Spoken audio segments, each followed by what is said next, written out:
And it was like something out of a TV show where you just pulled into this doctor's office, people are rushing by, and the door closes and life just slowed down for me. Welcome to The Bright Side of Life, a podcast where people share their personal stories of struggles, pain, and grief, but through all of that, they are still able to find the joys in life.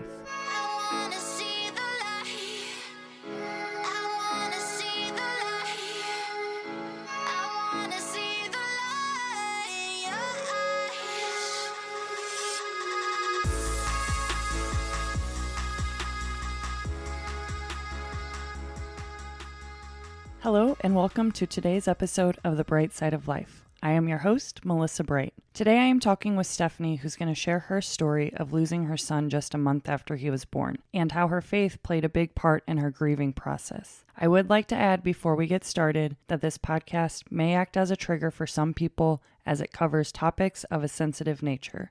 Stephanie, thank you so much for being here. Tell me about what your life was like back in 2011 before you found out that you were pregnant. I was 26, and when I think of myself at that time, think of somebody that was, so naive, so young. I was very all about myself, I guess you could say, just living the life. I had just met this guy, and when I talk about this story and like this stuff that happened in the past, I get a little bit nervous and I get a little bit apprehensive about it because it's not just my story. It's also somebody else's story. So yeah, I met this guy. We were having a lot of fun and we fell in love really fast. Everything kind of just went really quickly. Both of us kind of, the first thing that comes to my mind too at that time was we were both very superficial, just kind of, attracted to each other. There wasn't like a deeper connection really. But so yeah, we were just having fun. We were living in a little apartment. Both of us broke. I had like 3 different jobs serving downtown Kansas City. I lived in Kansas City at the time, downtown. Really fun. I mean, it was fun. It was a lot of fun. How long were you guys dating? Gosh, we dated for just a little over a year through the whole thing. Or no, about 2 years. I'm sorry, 2 years. And through this, how did you, how and when and at what point in the relationship did you guys find out that you were pregnant? And also, were you trying? No. I think we were dating 3 months, like if that. It was really fast. We were not trying. Again, kind of just oblivious, kind of like nothing, it would never happen to me. I don't know if I was just like, I don't know what was going through my mind, but so we were definitely not trying. We were trying, but we weren't trying. Well, that makes sense, especially for me, especially for me. When you did find out, were you guys excited or what? I mean, the emotions, what were you feeling when you did find out? How did you find out? Also, I'll add, we had a very, we were constantly, it was such a, I don't know what the word is, but tumultuous. And we were just fighting all the time. And then it would be like really high and really good and then really sad and really low. And it was just so up and down. I remember calling my mom and dad, like crying all the time. Both of us hurting each other. We were just both very selfish. We didn't care about, we just made choices that constantly just hurting each other. And he was away, he worked a lot. I was so regular. I was so in tune with myself. Like I knew when I was going to start, I knew when it was going to be over. And I just had a gut feeling, but it never came to my mind that I was pregnant. It's like one of those stupid girls you see in the movies that are like, yeah, anyway. But eventually I ended up getting the test and I'm sitting there, I took it and I remember just taking it, looking at it, and I'm like, and all of a sudden I kind of became an adult. I'm like, yeah, it said positive. I'm like, yes, of course I'm pregnant. What am I thinking?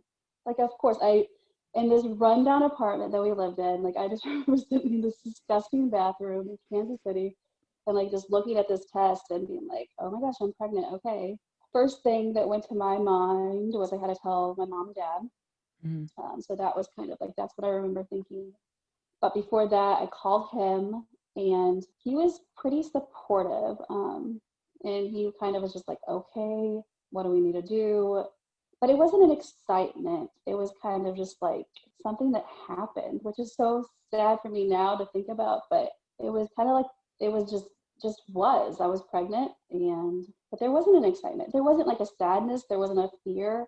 It was just kind of a moment. I can totally relate to that. I know exactly what you're Okay. saying because Yeah. I was much younger than you, but still, your first Yeah. kid, when you're not trying and when you aren't planning and preparing to have a baby and you weren't trying per se, Yeah. you don't know what to feel. It's like all these feelings and then you're like, okay, now we have to figure it out. And as you Right. said, you guys are already fighting a lot and all kinds of stuff Yeah. going on anyways, but now it's like, well, it is what it is and here we Yeah. are. So Exactly. That's I get exactly. exactly what you're saying because I had to do the exact same thing. And I'm a pretty immature person too. Like I just always have been. Like obviously you saw my dad coming in here helping me helping me get the computer set up earlier. Like I just I haven't. I think I was probably in the 16. Not that I'm comparing that at all to having a baby at 16, but Yeah, I so my understand. mindset was very childish. Yeah. Yeah. Tell me how the pregnancy was at the beginning. How were you feeling physically? How were you feeling mentally? I remember it being pretty terrible. Not that I felt sick or anything like that. It was just more, again, like a selfish thing, like almost like a vain thing. I was getting fat. Like that's what I remember. I remember my body changing and I hated that I was getting fat. I was so uncomfortable with myself. I didn't want to go anywhere. So I think I was probably getting a little depressed simply because of the way I looked. Then a little bit more into it though, there was like this just gut, and it was a gut feeling that something wasn't right, but it wasn't that clear in my head. There was just a weird, like there was a heaviness over it the whole time, and like something that was like definitely in my thoughts, and just like in my heart. And I think I spoke it to him a few times. I feel like I might have said something maybe to my mom about it, but that I do remember having that like through the whole pregnancy from like the get-go, like this just doesn't feel right. Like I don't feel like maybe that I'm not gonna. I don't even know if it was that I'm not gonna have this baby, but something was gonna go wrong. I think that's more like that was Right. the feeling I was having. I do it all the time. I will think of the worst fear, like, oh my gosh, this and this is going to happen. But do you feel that it was something different? It wasn't just you being like a young mom getting ready to have a baby. It was a different feeling that, Yeah. like you said, you just had in your gut that something wasn't right. Yeah, for sure. And I get that and like having those feelings, but I don't really have that way of thinking. I think I'm just oblivious to life and I'm like, everything will be okay, it'll all work out. And at that point, I hadn't had anything like at all traumatic. All my grandparents were still alive. I never had any kind of loss. I had a pretty good life growing up, pretty great life actually. I just didn't really think like that. But I 100% now looking back on it, it was God like preparing my heart for it in Hmm. a way because I never felt that. It was something completely different. Like something's not right, and still I can't get even the right word to describe how I was feeling. And so I do think it was God preparing my heart. That's what I think the feeling I was feeling was. Yeah. Because when you And have that chance to kind of prepare yourself, it's a little bit, I don't know, it's just kind of, I mean, in my mind, it's a little bit of a blessing, especially when you deal with that right, too all absolutely. the time. How did you Mhm. know, at what point in your pregnancy did you know that something for sure was wrong? For sure, was at 32 weeks. I went to my 32-week checkup. The doctor was doing his normal, like just measuring my belly, and he noticed that I was measuring small. And for me, I was feeling so huge. I felt so fat. My belly felt so big. So I really thought I really thought he was joking when he was like, "You're not measuring at 32 weeks. Your belly's too small." And I'm like, "Okay, well, stop." And like he was a very funny doctor. Like his personality was kind of just like, "Hey man, how's it going?" Like very surfer, very like almost like a hippie kind of, just happy-go-lucky. And I mean he changed from that. He was never like that again, really. He was measuring my belly and he said I needed to do an ultrasound. So I went back. I had the ultrasound done. And I mean, it took all day. Like I was in these ultrasounds forever, like just different positions, trying to get things measured. And basically, what they were trying to do was measure the amniotic fluid, which is what the baby's in, and it helps the baby grow. It has like protects the baby, helps the baby's lungs develop, and it was showing that I had hardly any in there.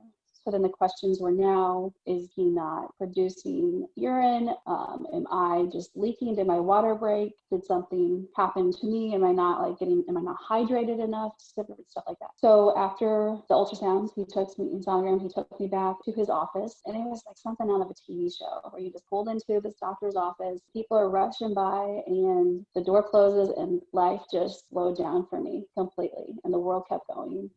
And super, super serious.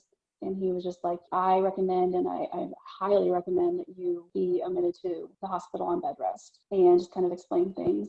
Me being so like out of touch and out of the loop. And basically it was just that conversation. We're going to see if we can get your amniotic fluid up. We're going to put you on bed rest. And yes, so sent me on my way. And I was completely lost. I didn't know that. I mean, even now as a doula who's been in hospitals, like going to a hospital, it's so easy to get turned around. And like, I just was so overwhelmed. I had no idea where to go. Like, and again, it was like something out of a movie where like I dropped my purse and all my things just went flying everywhere. And like, I just found out that something's wrong. And I was getting emotional at this point. I was scared now. But at that same time, I had that feeling. I'm like, okay. And okay, previously also we had some sonograms, ultrasounds done, and they had noticed that it looked like one of his kidneys were smaller. So we went to a few specialists, saw some specialists. At the end of the day, everything was cleared, and they're like, oh, nothing, he's fine. Everything looks normal. Don't worry about it. Like the doctor literally said, you have nothing to worry about. And again, so that made us happy, but at the same time, I'm like, still had that feeling that no, something's still just not right. Mm-hmm. And it wasn't even that I don't even want to, because I know so many women get that feeling that something's not right, or like you said, kind of the worst thing's going to happen. And I don't ever want to put what I was feeling onto somebody else, because it was just such a different, like deeper feeling, more than just those words that something's not right. And so they did those. So anyway, we were in the clear previously. And so then back to me being at the hospital trying to find the room. Anyway, I ended up being put on bed rest, and the goal was to see if I could get the amniotic fluid to come back.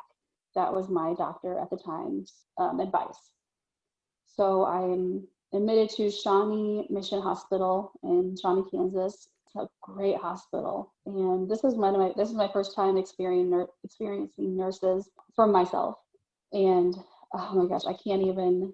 I don't think my memories are correct on like how the place looked, but in my mind it was like pink and fluffy, and just because of how the nurses treated me, like it just felt like I was on a cloud. They were so kind and so sweet, and they really treated me and pampered me and encouraged me. Like so many women gave me different stories about how they were in this position, how now their child is 18 and lives a healthy life. So it was really great. The nurses were the salt of the earth, amazing. I have so much respect for nurses. So I was on the bed rest, and the goal was to give it a week and see what happens. How long were you on bed rest? I think I ended up being on bed rest for 2 weeks, and nothing was happening.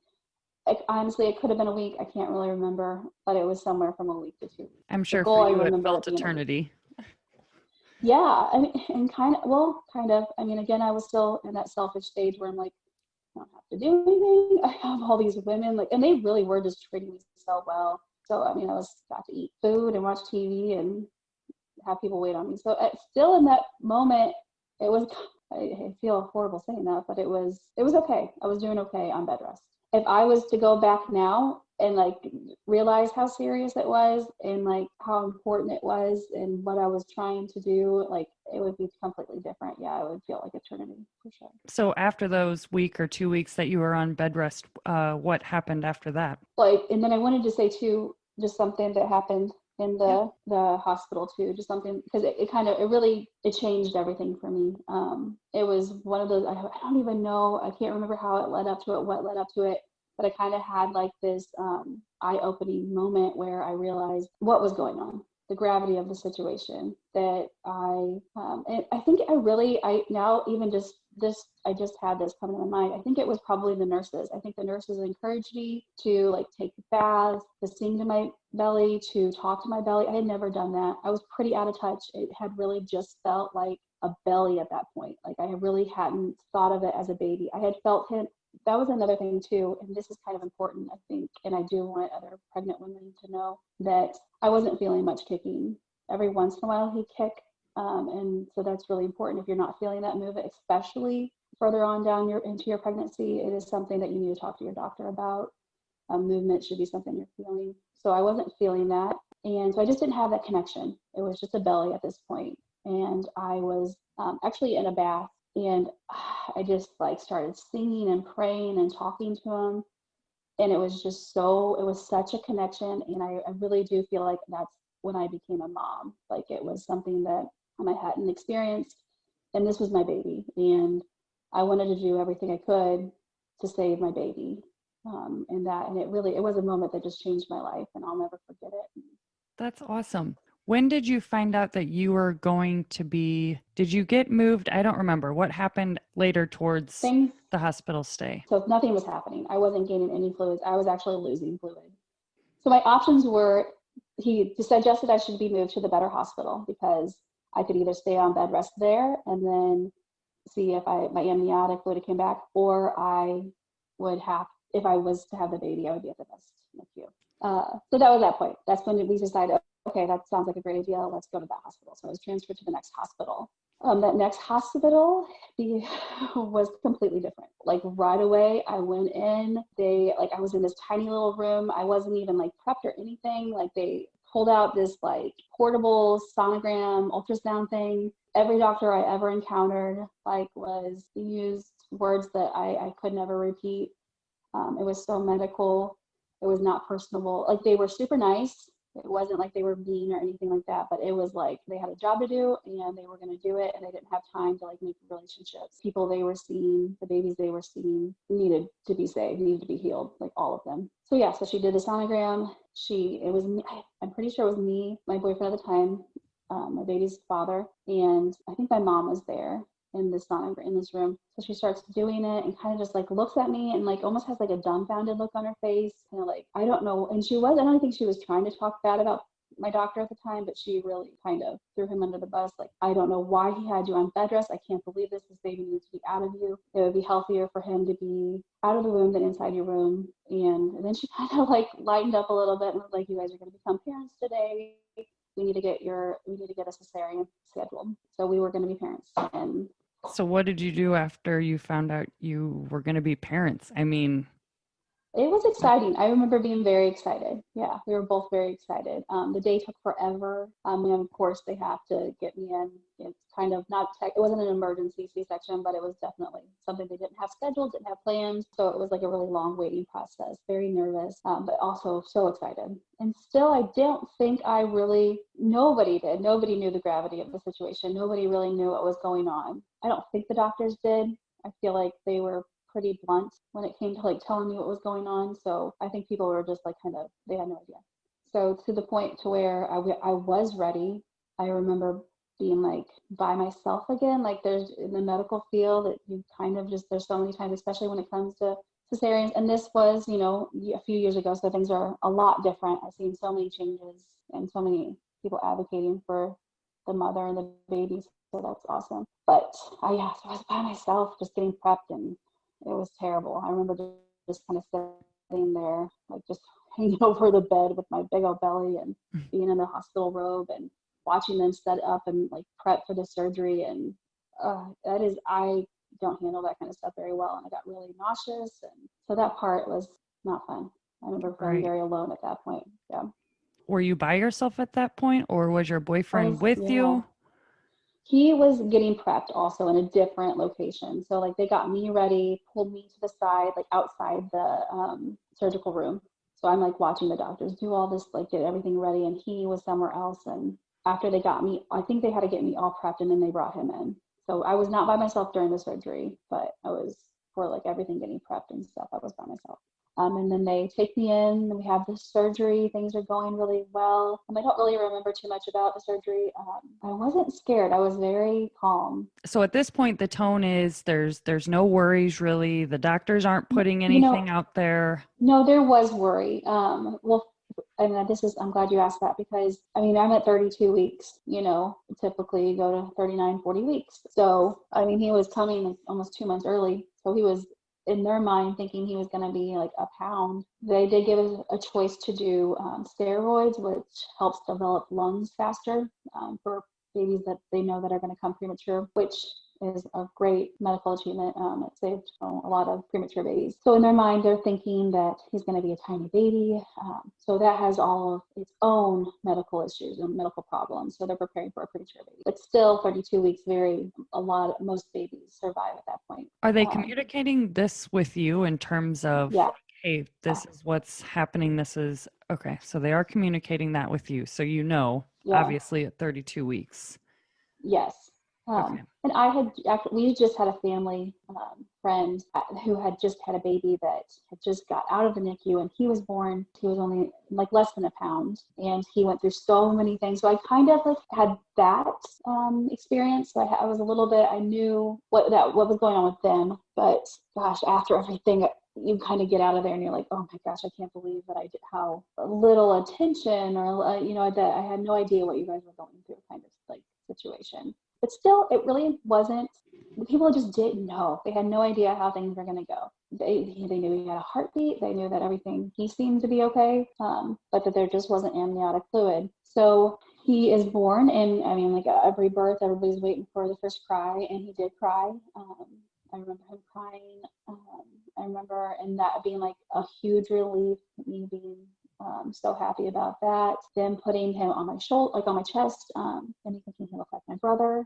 And then also the boyfriend too. And he was perfect. He was so perfect. He looked so healthy. He ended up being 5 pounds, still on the smaller side, but not the 1 pound that everybody was thinking. And yeah, he looked so healthy. So for me, I'm thinking, okay, everything seems like it's going to be great. Like there was nothing to worry. He was just so beautiful, little, just perfectly shaped. Such a cute little face, cute little nose, everything. Did you get to hold him very long? I didn't. He laid on my chest, and they took him right away. They took him, and then my boyfriend followed along, and he was swept off to the NICU. And after that point, I remember them like finishing up with me, and the nurses were like singing Taylor Swift, and like that's a memory for me. And I was like, okay, yeah, this is awesome.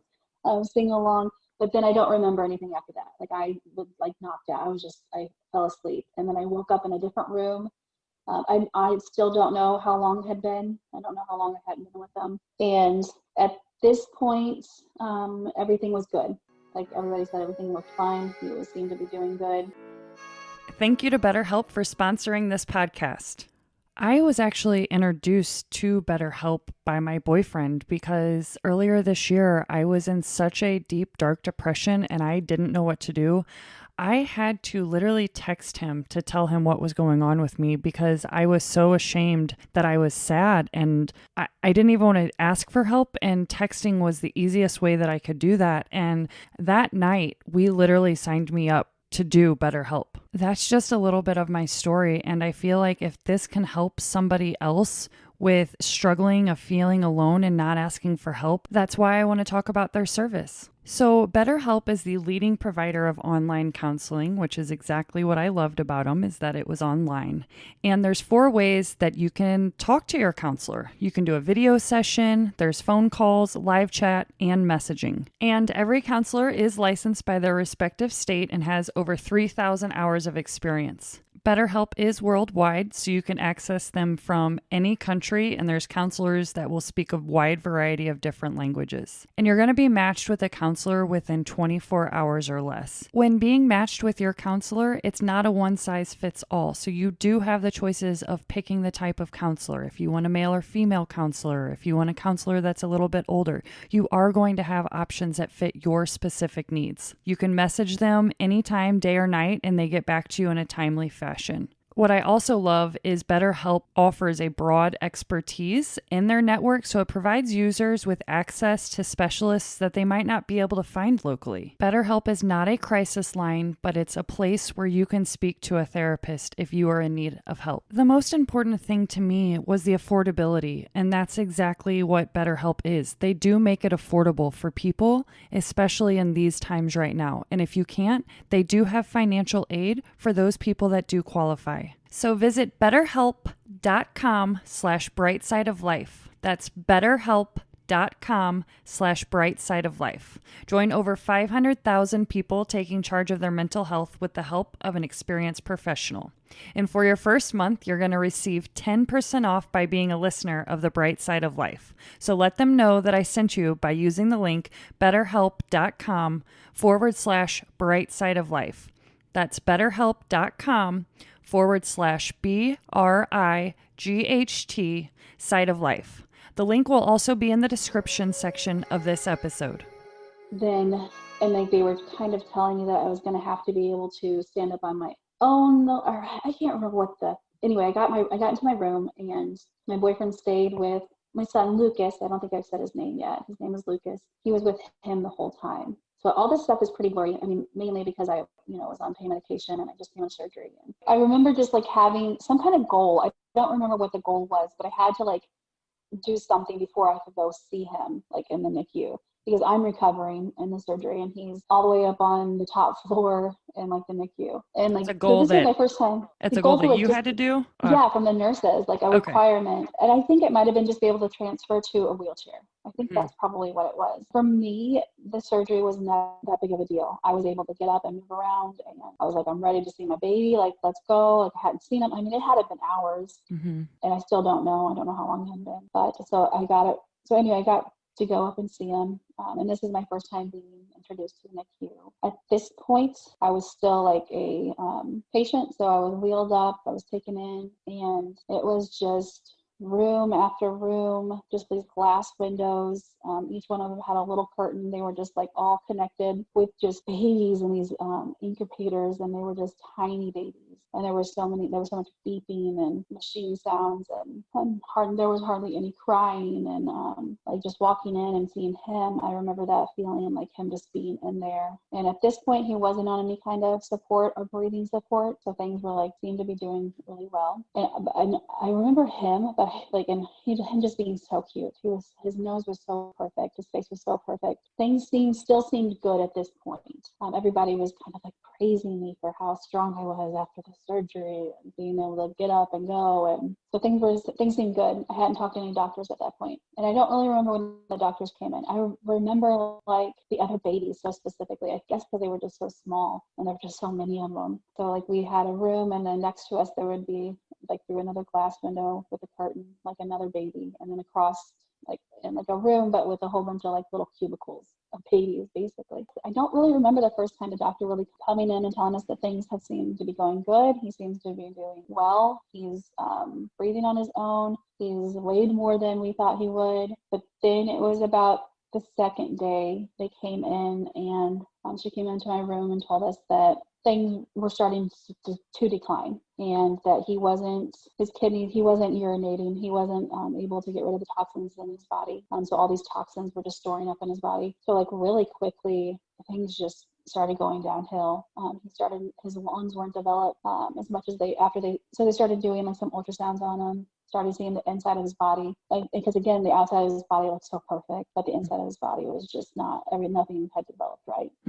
Yeah, so he wasn't able to urinate. His diapers, he just wasn't having very many diapers, and so he was just like retaining all this fluid, and he wasn't able to get it out of him on his own. And so after like the second day, he was on breathing tubes. He was on like a catheter and like monitors and like wires everywhere. Every part of his body had some kind of wire in it. And that's something that really sticks out to me too, is like just how fast he all of a sudden just didn't look like a baby anymore. Like sometimes you'll see like sick kids and sick babies, and it's basically usually because they just have so many toxins in their body. So like their heads swell up and they get puffy. And so that was really hard to see. And again, like kind of that superficial self, like part of me was like, I didn't get any pictures of like when he was first born, and like there was like that's something else that sticks out to me. And I never got to hear him cry again. He always had something inside of him. So, but there was my friend, she had went up with my boyfriend at the time and like did a video, and like it's the little things that and like it's all black because you can't see in the NICU because they had to keep it all black, but you can hear him making noises and crying. And I have that video, so that's kind of special, especially in the earlier stages. The tests that they ran for like his lungs and stuff, is that pretty standard procedure in NICUs, or was there a sign that he was, not doing well besides obviously the diapers and not urinating? Are these standard procedures, or was something sticking out to them that they're like, we maybe need to check this? Yeah, the standard procedures, just making sure they can breathe on their own, they can regulate the temperature on their own, like they're urinating enough, checking their diapers, wet diapers, and he wasn't getting any wet diapers, like it was just constantly. And then he was hooked up to monitor, so like he would stop breathing on his own. So yeah, they're going to check their breathing, they're going to listen and see how it sounds. And at first things seemed fine, and so I don't really know all the details of, and now at this point I would ask so many more questions, but then I kind of was just going with the flow. And they probably gave me the answers. I don't know them anymore, or I didn't retain them. Right. So there are definitely standard procedures and testing that they do to all newborns, especially NICU babies. Yeah. Because no babies at 32 weeks coming out, there's a chance that they can breathe on their own. Their lungs will be developed, but most of them, if they know that they're going to be born at 32 weeks, they will give them a steroid, which will help develop lungs. So what happened after that, the second day after all of that? Okay, so I remember this part is pretty clear. I remember my doctor walking in and just kind of giving me the details of what was going on. And again, I was there with my sister and my mom. My boyfriend at the time, and dad of Lucas, was working.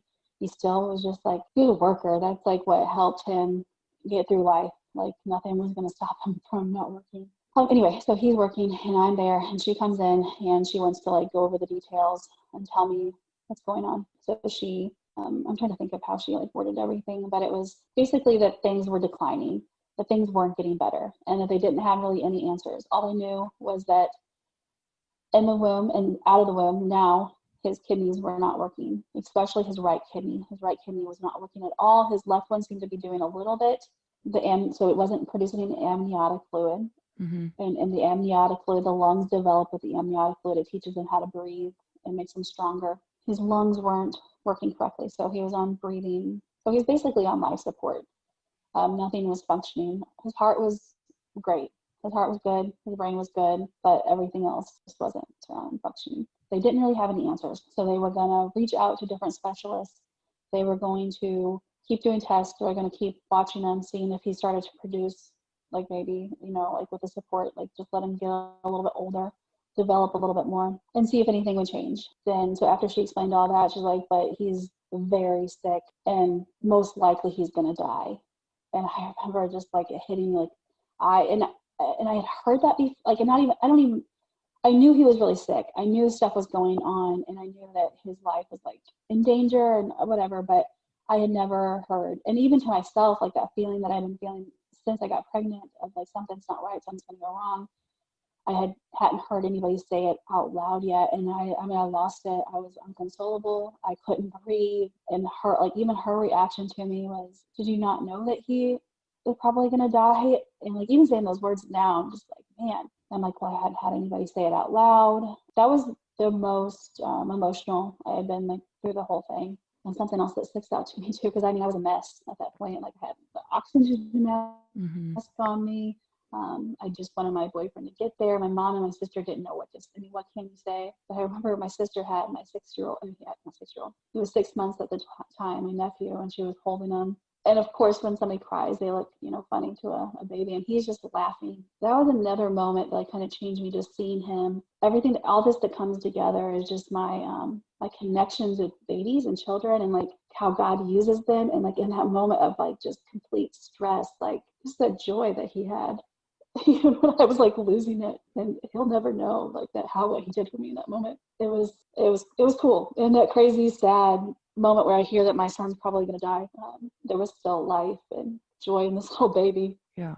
So that was cool. That's something that is very, just a memory that sticks out to me in that moment. So yeah, so I find out that my son's probably going to die, and they have no answers. So they're trying to find out answers. And then my boyfriend gets there, and I calm down. And at that point, for me, I just knew he wasn't going to survive. Like I still never lost faith. Like there was always that faith, like, okay, well I know God can do miracles. I know that if he wants him to live, then he's going to live. And so it never questioned my mind that things might, and I never questioned that things could get better. But I had come to I knew that it wasn't going to. For my boyfriend, it was not the same. Like, he was sure that he was going to make it. He was sure that things were going to get better. He didn't understand. He questioned the doctors. He questioned God. And again, I don't really want to say his side because this is my perspective of what he was going through. Sure. But we had totally different feelings of what was going on. We handled it very differently. And mine was kind of like, yeah. So if I can just kind of understand, like you said, and I don't want to put words in your mouth, but it seems that maybe you, in a way, just you had more grasp on reality, where maybe he was more in denial and just asking the doctors any signs of hope, and like you said, questioning God and still having that little glimpse of hope. I know it couldn't have been easy for you in terms of, well, I'm thinking this way, and he might be, don't think this way, don't think the worst there, let's have hope, let's have faith, let's have all this, and you're not, because I know faith is big in your life. Explain to me your faith with God at this point. Were you praying to him? What was that like? And I'm going to, but I want to just say that, like, how you really get it, because that's exactly what the doctors had said. Like, the way you just said that he kind of doesn't have grasp on reality. Like, I had those conversations with the doctors, and that just brought me back in time. For me at that time, so I grew up, my dad was a Baptist preacher. More our like core beliefs are just the Bible, where we really don't have a denomination, but we were usually in a Baptist church. And I was in church 3 days a week. And I've never necessarily like doubted. I feel like my faith has been a big roller coaster. Every different age. Usually my faith goes back to like when it would change is what boyfriend broke up with me at the time. Honestly, most of my big moments in life go back to those points. But I definitely was very selfish. It was a very, I guess the Baptists call it lukewarm relationship with God. I would read my Bible. I would be in church, and then the next, especially at this time in my life, I was just partying still. Me and him were drinking all the time. He was a Christian too. He grew up in the same situation. So I desired to be the good Christian, but I definitely wasn't living for him. But I did. Like, I definitely had a foundation of prayer. And I consider myself a Christian. I don't doubt my salvation at that time, but I definitely was not honoring God with my choices. That's for sure. Whenever you found out, all this stuff and everything going on with your son, did you have a relationship with God, or did he help you get through it at any moment? That you knew that he was present? Yeah. Oh my gosh. This whole thing definitely brought me closer to God. I know that there were so many times through the whole thing, he was definitely there. He was definitely giving me a peace that I didn't even know existed. But I'm trying to think of like the specific moments. Yeah. So many people were praying for us, family, friends, my dad in his life, and that's something that stuck out to me. But it just got to a point where things weren't improving, and we had to make some decisions. The NICU specialists, they came in, they asked in the room with Lucas. This is just a memory that I'll have forever. Yeah, so we were in the room. Lucas is in the incubator. I'm like in a rocking chair, and boyfriend's there, and my mom and dad were there, and they asked if they could talk about this stuff in front of them. So we gave them permission, and they just told us we had some that's just like what they said. They said, you guys have some serious decisions to make. Things aren't getting better, and these are your options. So one of the options were to transfer him to a different hospital. I'm pretty sure it was out of state. I don't think it was anywhere. It might have been in Kansas City, not in Kansas, but they were going to transfer him, and he had the option to go on dialysis. And dialysis it's in place. It does what the kidneys. It would be doing what the kidneys do and getting rid of the toxins. And then he would be put on a list, and when he was old enough to get a kidney transplant, he could get a kidney transplant. And there was a few other details in there about how he would basically be bedridden for, I think, up until he was at like 10 years old. So he would constantly be in a bed, constantly be in hospital. The doctor explained that his quality of life wouldn't be really that great. And besides all that, again, like just the feeling that I had this whole time was starting, like it just kind of brought everything together. So the other option would be to give it a few days, see if he starts to heal, and basically she said, and just wait on a miracle. With transferring him to a different hospital and him getting the dialysis and getting the transplant, there was less than 10% chance of him surviving, just being moved. So him being taken from that incubator in that room in that NICU to the ambulance to transport him, he had less than 10% chance. He was probably not going to survive that. Everybody leaves. It's just me and my boyfriend and Lucas. And again, me and my boyfriend at the time, like Lucas's father, we had just a crazy relationship, and it was so dramatic and just hard. But in this moment, like this serious decision, I can't really describe the heaviness of this decision. And I don't even really think I realized how heavy it was, but there was just a peace that you could feel the Holy Spirit in the room.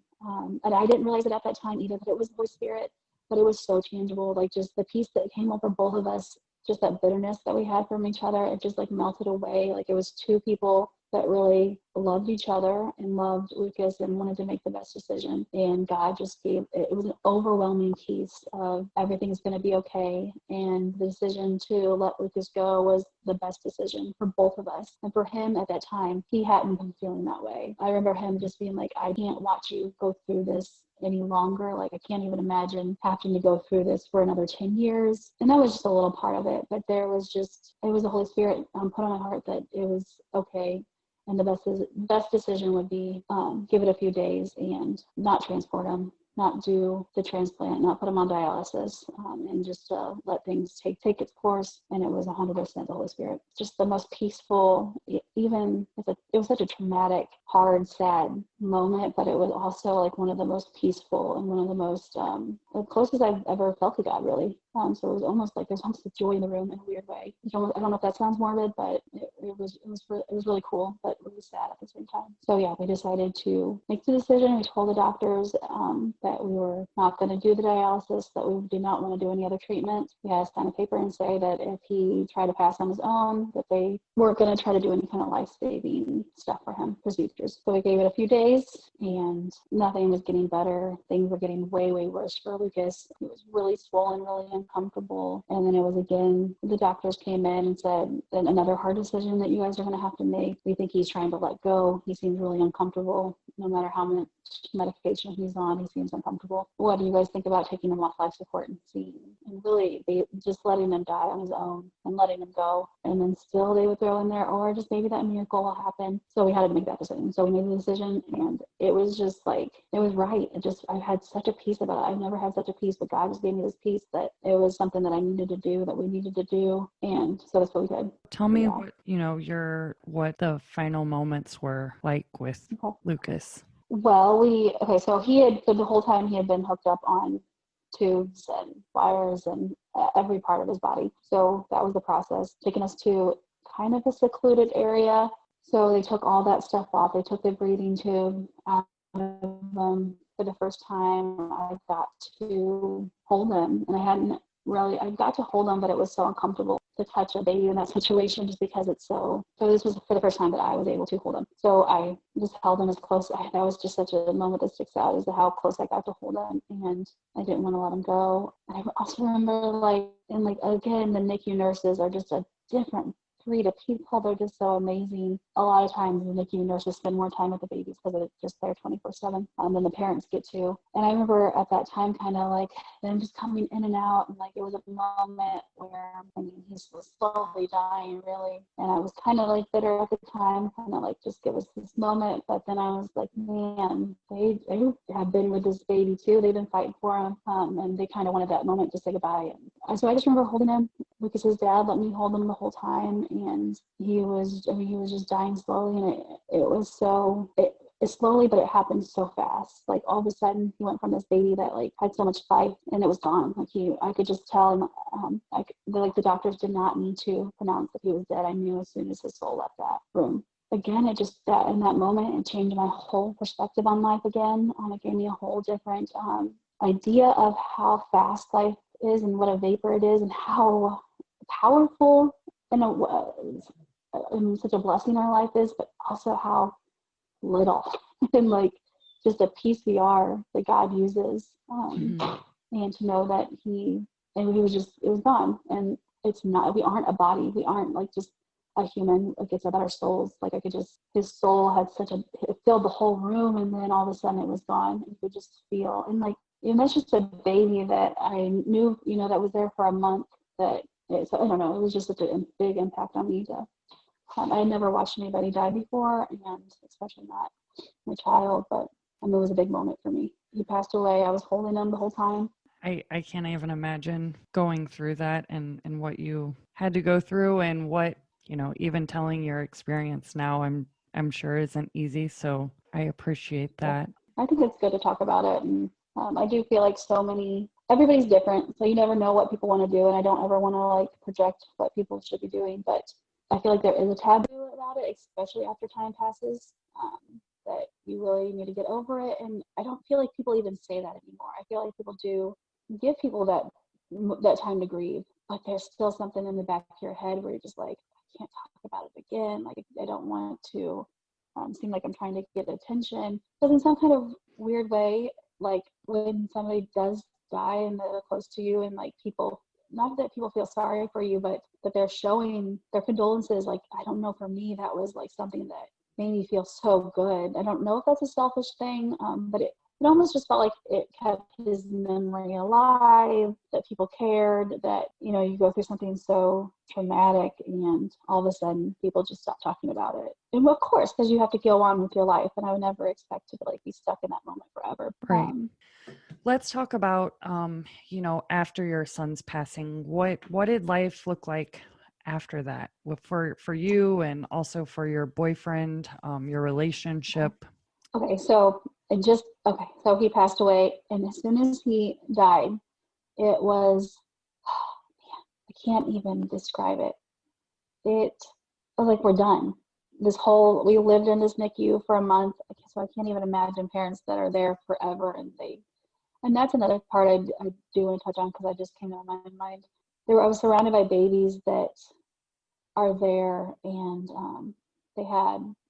I just feel like when the NICU gets talked about, it's usually about babies that are small, that are premature, just the process of being there for a long time, and how it is so hard for everybody that's there. But I don't feel like I've heard too many stories about the babies that are there that are just sick, that come out looking and seeming pretty healthy, but really don't.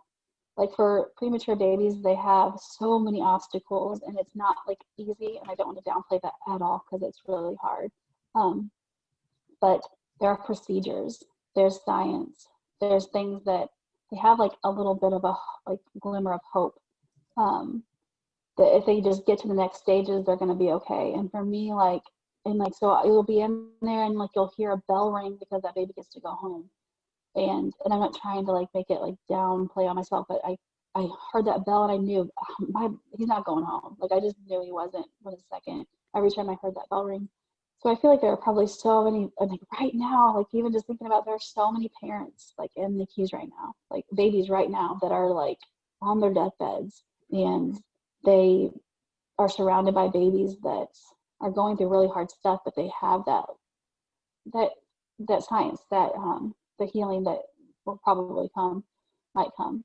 And so there are probably a lot of sick babies that people don't have answers, and they're just kind of waiting on that miracle, like I was. Yep. And so that was something that I remember. So we Yeah. were in the hospital, and he passed away.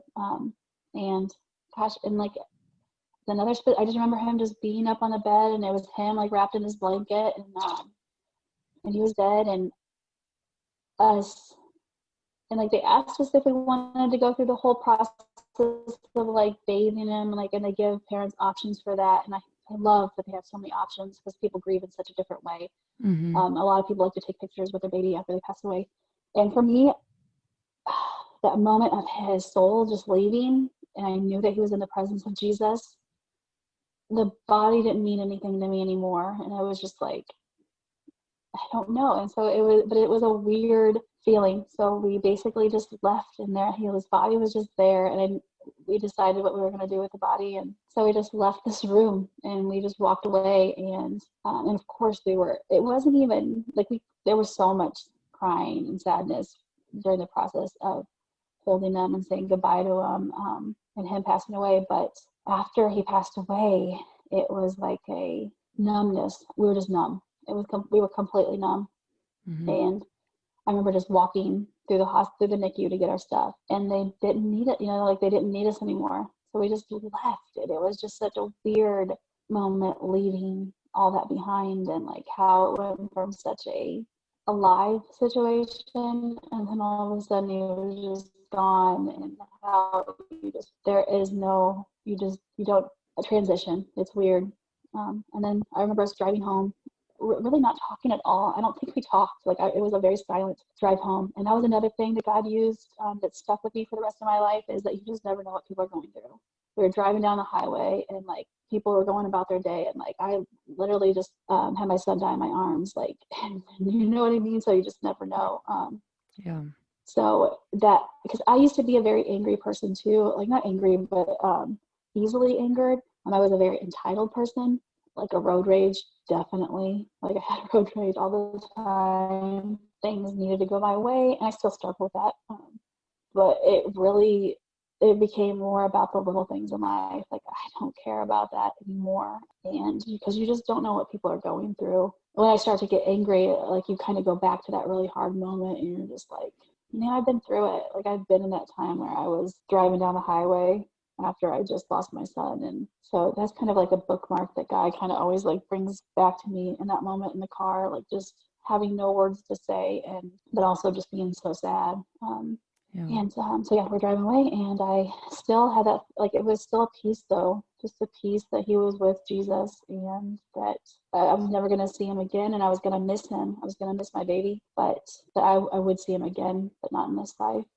With that presence of God, do you feel that it helped you so much more? I know that's an obvious question, but it's just so awesome that every time, you are talking about it and you say, God bookmarked this time in my life for me to remember, this, and you were at peace with it because you knew he was with Jesus. I mean, sometimes I don't want to say, and I don't want to speak for everybody, but sometimes people don't have that, or maybe they haven't found Jesus yet, so they don't even know how to handle it. And Yeah. that didn't make the situation any better for you. Like you said, there was still sadness, there was still crying, there was still numbness, but there was another part of it that you just understood, and you knew that he was somewhere else and that he was okay. Yeah. I don't know if that's necessarily a question or just something that I really admire from your story. Yeah. Thank you. So, And it has obviously nothing to do with me. And it's hard to explain to somebody that doesn't have a relationship with God and doesn't find the freedom in Jesus Christ. And it's been a process for me. And but God definitely used that moment. But the only thing I can encourage people to do is to just seek God and seek Christ, because it is a peace beyond understanding. Like you're never going to understand it unless God is a part of your life. Again, like I wasn't even, I knew God, I had a relationship with him, but even it took this moment to really, God changed my heart on so many different levels. And it was like I said, it's a peace beyond, I don't understand it. I don't know how I have it, besides the fact that he loves me and he gave me this blessing. And for the people that have just been in my life, and the people that were in my life that were praying for me, and the examples that were there, like through my mom and my dad, and grandmas and grandpas, and just aunts and uncles, cousins, everybody. So like definitely those people had a role to play in it. I don't have a good reason why, besides that just what his word says, and that he gives us that peace that we'll never understand until we're in the presence of him. So yeah. yeah, I'm so grateful. And it's a huge blessing, because I don't know what I would do without it. I don't know how I would have got through that situation without it. That's awesome. What did life look like, a couple months down the road after Lucas's passing?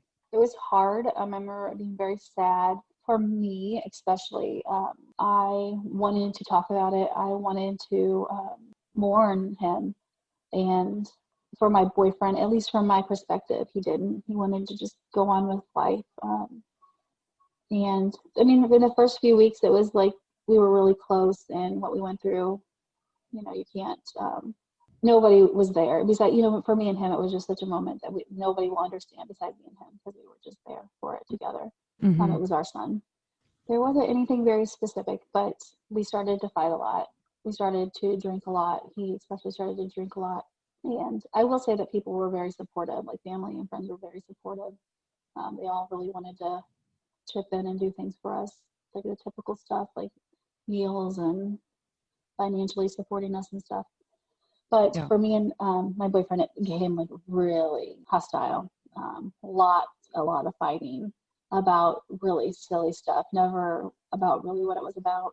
Things that I go back to are how I was feeling, even not even just emotionally, but like physically. I was really insecure with myself. I had a baby, but I didn't have a baby to, I had the baby body, but I didn't have the baby there to kind of make me feel better about that, I guess. I don't know. And so I was very uncomfortable with myself and really insecure. There had been other stuff that had led up to like not having a lot of trust in the relationship. It was bad. We were really just embarrassing fights for the whole neighborhood to hear. It was, yeah, just both of us intoxicated all the time. And so we ended up breaking up like not much longer after he passed away. And that was really, really hard for me. The breakup was really hard. Was it something that you both mutually agreed on? It was more of me pushing him away. So I would like kind of blow up and be like, I'm done. But then I'm crawling back and I couldn't. And then at the last straw, like honestly, it's so embarrassing. It was something out of a movie. I remember slapping him across the face and we never talked to each other really ever again. And he was like, as soon as I did that, I remember him. It was done. It was another just feeling like I'm not, there's no going back from this. Right. Was it obvious to you at that point that all this fighting, drinking, all this stuff, was it obvious to each other that you were both hurting from something? Or was it not until later that you could look back now and just be like, we were both hurting and we were both dealing with it in our own ways, the best that we knew how at that point? What do you think that was? Do you think it was, could you see it at the time or did you not? I think I could. I don't know if he could, but there were so many other layers to it too because we had so many issues. Sure. So it always kind of came back to other stuff. I don't know how much we realized at the time, honestly. I was very open with talking about it and how I felt, and he really wasn't. So that was and we didn't really get any kind of help. We didn't really talk to anybody together. I did go talk to a therapist a few times, and I really feel like that changed a lot for me, for my healing process, just being able to talk to somebody from an outside perspective. But at the time, no, I don't think we really realized how hurt we were, and we did not know how to deal with the pain at all. Yeah. I went from such a godly, being so close to God and just feeling him so, like I said, that tangible feeling where I had never felt the presence of Christ and just his direction so strongly with everything with Lucas, and then really just ignoring it after he passed. And I still prayed, but there was a part of me that I just wanted to forget all of it. So after me and Dad broke up, I started to drink and do every drug you can think of and just partied like crazy. I thank God. I want to make that a statement that I'm still alive today because I shouldn't be. But even in those moments, you know what? That's something that I kind of just thought of. I would be completely out of my mind on some kind of drug or alcohol, and it would always go back. Like I would find myself in some random room with anybody that would listen to me about Lucas. I mean, we would be out of our minds, drunk or on drugs, like just be talking about everything that I went through. And it also even like about my relationship with God. And like I would be kind of witnessing, like wasted. Like it was always, like probably almost every night in some kind of weird way. Right. Yeah, you were That was going on. trying to numb the pain in some way, huh? Mm-hmm, yeah. Yeah. So what happened after that? Did you continue drinking? Okay, yeah. So I was still working as a server. I was partying. I ended up meeting this guy who was a lot younger than I was, but not, I mean, it was legal, but he was younger. And we were partying big time, and come to find out, it was just another night, and I found out I was pregnant again. This is like 2 years later, and I just could not believe it. Like, I mean, of course, again, same situation. Like, of course I'm pregnant. Like, what was I thinking? Right. I was being a little bit more cautious that time, but I still should have been trusting in myself and not relying on some young guy. But so I found out I was pregnant again, and all these emotions just kind of like came back of, oh my gosh, I have to go tell my mom and my dad and my friends that I'm pregnant again with somebody they don't even know, and how am I going to do this? So I talked to my friends about it, and like for me, and I don't really even want to get on the topic of abortion because I just don't, it's such a personal thing, but it's never been anything that I would ever consider. But I pretty much had made the decision to do it. And so I went to see in my mind, I thought it was an abortion clinic, but come to find out it was like a birthing center where they help women make the decision not to have an abortion. Which it was totally God's hand. And so I went and talked to them, and the lady prayed with me, and I told her my story, and I just bawled, and she gave me like a sonogram of it. And like, as soon as I started talking to her, I knew that this just wasn't going to be an option. Even some of my friends who I can't even, like, they're so, like, it's the woman's choice. They need to do what you need to do. They were so like, you're crazy. I don't know. They were just so like encouraging. Yeah. Just to go through with it and like talk to your parents, and it would be a choice you would regret having an abortion. So I decided to, and after that moment, after I talked to my friends, it was just I completely changed. I told my parents, and I was ecstatic from that moment on. And yeah, so I was so excited. I was going to have a baby. Yeah. So I got pregnant with my daughter. Her dad has chosen to not be in her life at all. I kind of pursued some stuff with him in the beginning. I gave him so many options, but his choice was to not be a part of her life at all. That's between him and God. So. And how old is your daughter now, and what is her name?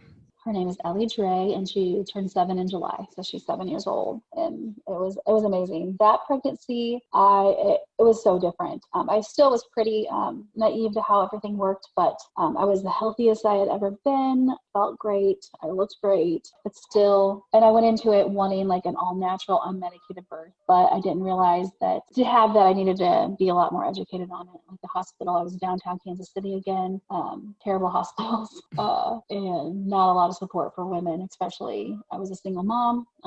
My mom was there through a lot of stuff, so I ended up having a cesarean, another one, but it didn't even matter. They put her in my arms, and it was such a peace. Like there was always in the back of my mind, like while I was pregnant with her, I'm like, something could go wrong, is something going to go wrong? But it was the complete opposite. I had a peace from God that everything's going to be fine. Like nothing's going to happen to her. And I still have that peace, and I don't ever want to like test God. So we're human, so we could all be mistaken and hear God wrong. Right. But they put her on my arms, on my chest, I guess. No, it was when I held her for the first time, and I remember just like holding her and just looking at her, and like it was just overwhelming. Like we get to spend the rest of our lives together, and it was such a peace. Like I can't. It was the flip side of Lucas of like, I'm not going to get to spend my life here on earth with you, but with her it was like we get to hang out. That was what it was. We get to hang out. Right. And it was such a connection and such a joy, and everything that I've been through. Like I just don't. I am not one to like go back and be like, what if this could have been like this? I would, because you just can't go. I think that's pointless, because you can't go back and change life, and you can't change the way things go. So it really changed my perspective on kids and being a mom. And yeah. With that being said, and you having your daughter, did that change anything else for you? I know your career choice now, we talked about it before, and what you do now. So if you just want to tell our listeners, what you do now and how that kind of comes into play with everything that has happened to you. Yeah. So, and at the time too, I was like partying before I had her. Like that completely changed. I started to, if I did party, it was responsibly. Right. But I just was a mom now. Like that was my whole life. Like that, everything completely, like that whole entitlement and that selfishness really was starting to change. Like that was going away. So I went through everything with Lucas. That was another big part that I didn't mention about him. Mm-hmm. So after everything had happened, he passed away, and I went back to get like my month checkup just to make sure I was doing okay with the doctor that I had started everything with. They put me on bed rest at first, and like just the surfer dude kind of attitude. Mm-hmm. I walked in, and I don't ever want to like sound like I'm talking bad about him, because I don't think it was anything to do with him personally. But he was just kind of like, oh, so how's your son doing? And like, I'm I'm just like, oh man, I'm like, he passed away, he died. And so he had no idea. Oh, And I'm just like, and that was my first like glimpse of like how impersonal it is, and how out of touch the doctors are, and how it is such a medical procedure for me now, like seeing birth. And if people feel that way and that's how they want to have their babies, I love that they have that option, and that's totally fine. But for me, it's such a natural, beautiful process, and you build relationships and connections. And I should have had a relationship with my doctor, and he didn't even know that. It's not something that was so tragic and such a process for me. He had no idea. right. So that was just a little, and nothing against him at all, or even towards doctors, but it was just an eye opener for me to Yep. see that it was so impersonal. Right. And so that was the first thing. And then so I went through everything with Ellie Dre, just being in this terrible hospital. Terrible. It was disgusting. It was so dirty and gross. And like them just being so out of touch and not caring about anything I said, giving me all these one-sided facts, like especially when it came to having a baby after, like, so it's called a VBAC, it's vaginal after cesarean. And so I went into a natural birth, not a surgery. And so they just gave me one-sided information basically, and it just became very medical. And not to put my personal beliefs out there, but a lot of hospitals are ran by the big pharma, and you can follow the money, and they didn't care about what I was saying.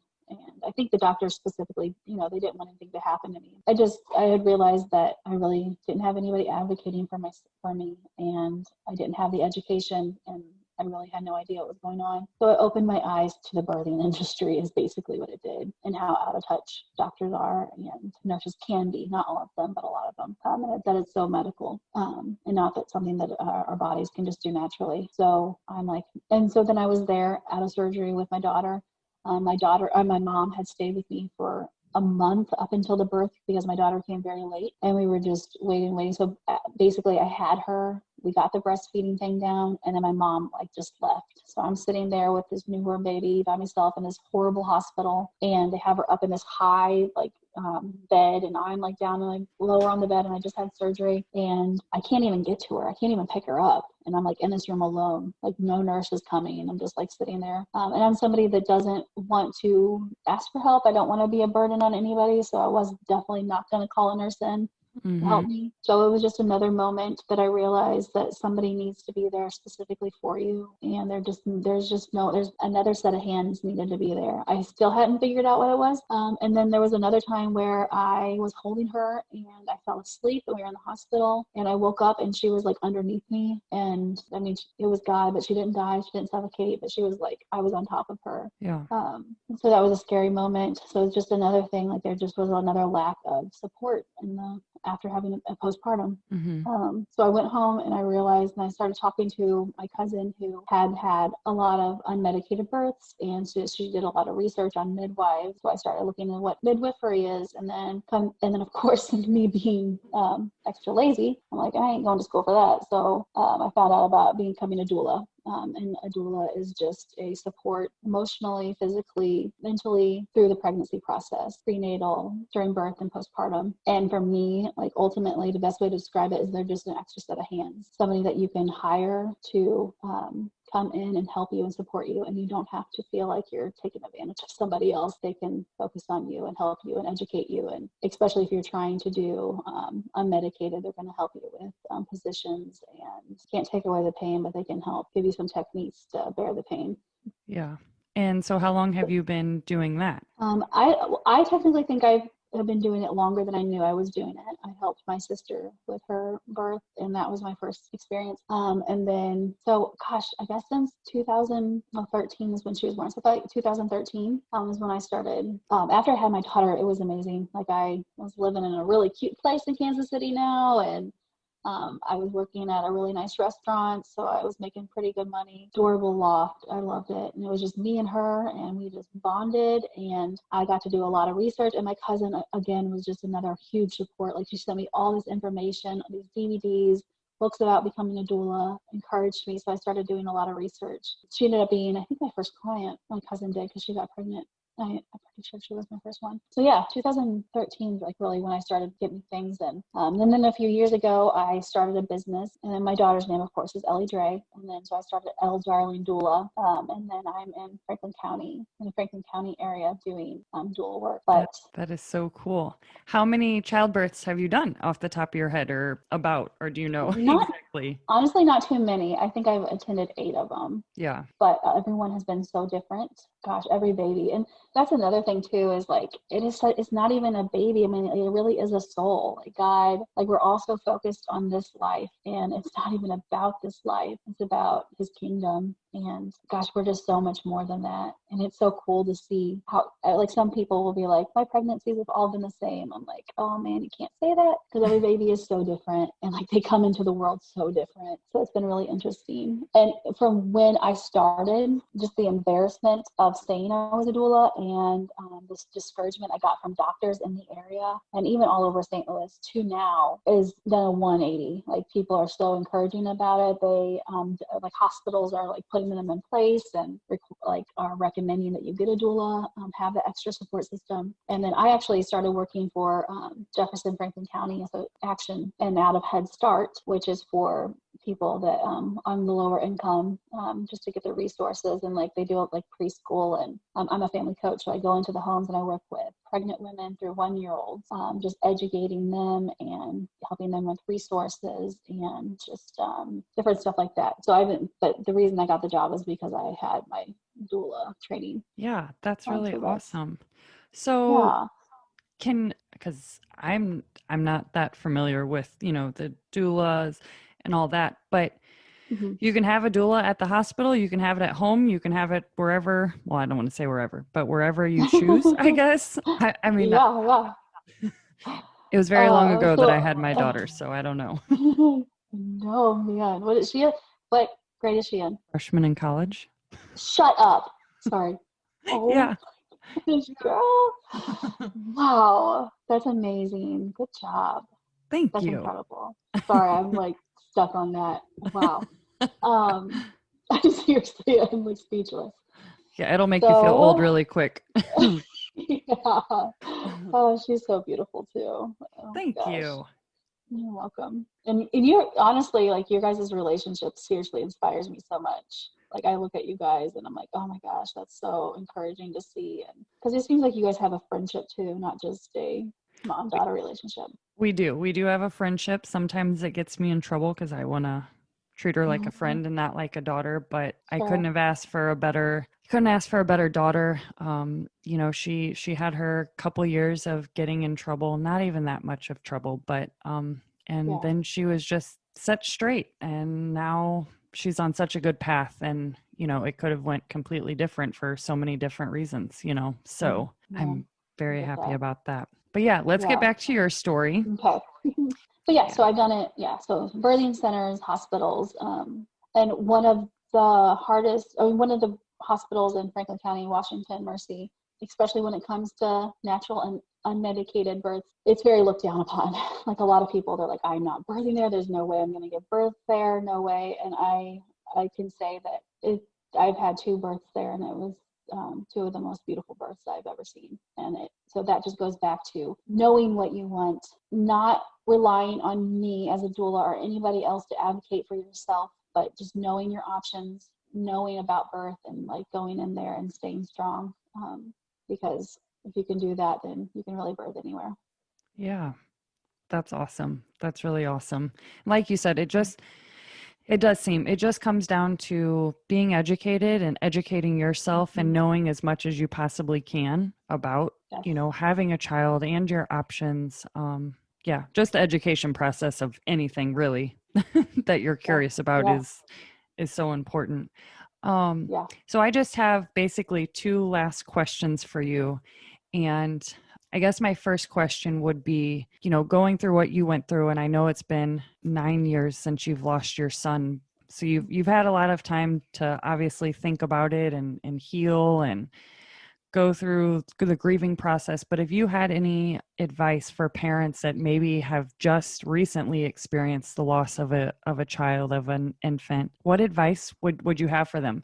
And it could be two-part. It could be, for the mother specifically, and then also for parents that are gonna experience it together. I would say for me, reaching out to my hospital, I don't know if it's hospital specific, but I had a wonderful, the coordinator of the NICU that he passed away in. She was amazing. She gave me a lot of books. I read a lot of books. One of the things that stuck out for me was reading other people's stories. And I remember one story specifically about how a mom had lost her baby. And so she was in a relationship with somebody that was overseas, and things started going bad, and she had no communication with him and lost her baby, and he had no idea, and she had no way of communicating that to him. And for me, like, just seeing that it can always be worse. And like, I got that time with him, and a lot of people don't get that time with their babies. They lose their baby during childbirth. They lose their baby at an early miscarriage. And no matter what, you're still going to have that huge void. You're still, because it is a soul that was inside of you that was creating life. So no matter what stage, things are just different. And for me to like look and be like, okay, things could be way worse, and like try to look at the blessings that I did get, that I, one, was pregnant. Two, I got to spend that month with him, and I got that moment to like, pray with him and change his diaper and just be a mom. So I got that. So I try to look at, like you said, the bright side of things. And just find and remember the blessings. But definitely, if you like getting help, I think going to therapy, talking to somebody, support groups, organizing something. I think when you like make a cause, I think that can be something to remember their life. It gives you something to do. Reach out to other parents. I know, like, anytime I got to talk to somebody else about something they were going through, it like made me feel a little bit better. But 100% for me, if I wouldn't have had Jesus Christ, if I wouldn't have had the Bible, if I wouldn't have been praying, especially now, things could have been a million times even better. Like, I wouldn't have had to go through so much pain. I could have like more relied on him more. And then when it comes, and then so for relationships, I definitely think that my advice, and I'm obviously single, so I don't have like the best advice to give, but my like new motto in life is that you can have standards for yourself, and you can have morals, but you can't have expectations. People are going to constantly let you down. So once you get rid of those, like, get rid of your expectations, like, just forget them, leave them at the door. So when somebody does let you down, you know that they're human, and that we all sin. And of course, you don't want somebody to walk all over you. You don't want to be mistreated. Like, there are standards that God has for us to treat people a certain way, especially our spouses. So, Stephanie, in your own words, what would your definition of the bright side of life be?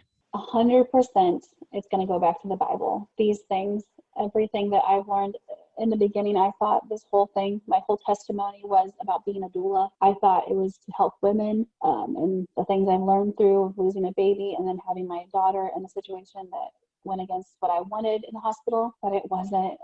It has been that even if you look at Job in the Bible and how he lost everything, like, his one thing was, the Lord giveth and the Lord taketh away, but always blessed be the name of the Lord. Even losing somebody close to you and losing a baby in some weird way, that's like a door being shut, but God was in that moment. And also finding the joy of the Lord, because life is about being joyful, even during the hard times. And then there's also the verse that says to be content in every circumstance. And that goes along with just having faith and knowing that God cares about me and he loves me and that things are going to be okay. So just finding the blessings that you have, because it could be so much worse, like so much worse. Like, even just Job, he lost not only his kids, but like more than one kid. And people lose their whole families, and people are in war situations, and like they're being prosecuted, they're being marched off right now to, like, it could just be way worse. So yeah, just finding the brighter side, and just relying on Jesus, finding the joy of the Lord. Definitely. That is very beautiful and very good advice. Stephanie, I just want to thank you again for coming on to share your story. I really appreciate it. It means a lot. For me, like, being able to go back through this after so many years has been almost healing. And God has definitely used me, like, answering these questions to like realize some stuff that I hadn't realized. So it's definitely been a part of my journey and my testimony. Thank you for listening to this episode of The Bright Side of Life. I hope you enjoyed Stephanie's story. She has been through every parent's worst nightmare, and I admire her for how strong she is. And it means a lot to me that you're here. So if you like this or any of the episodes, be sure to subscribe. Lastly, if you know someone that may need to hear this story, please share it with them. We never know if this is the one that puts hope back in their heart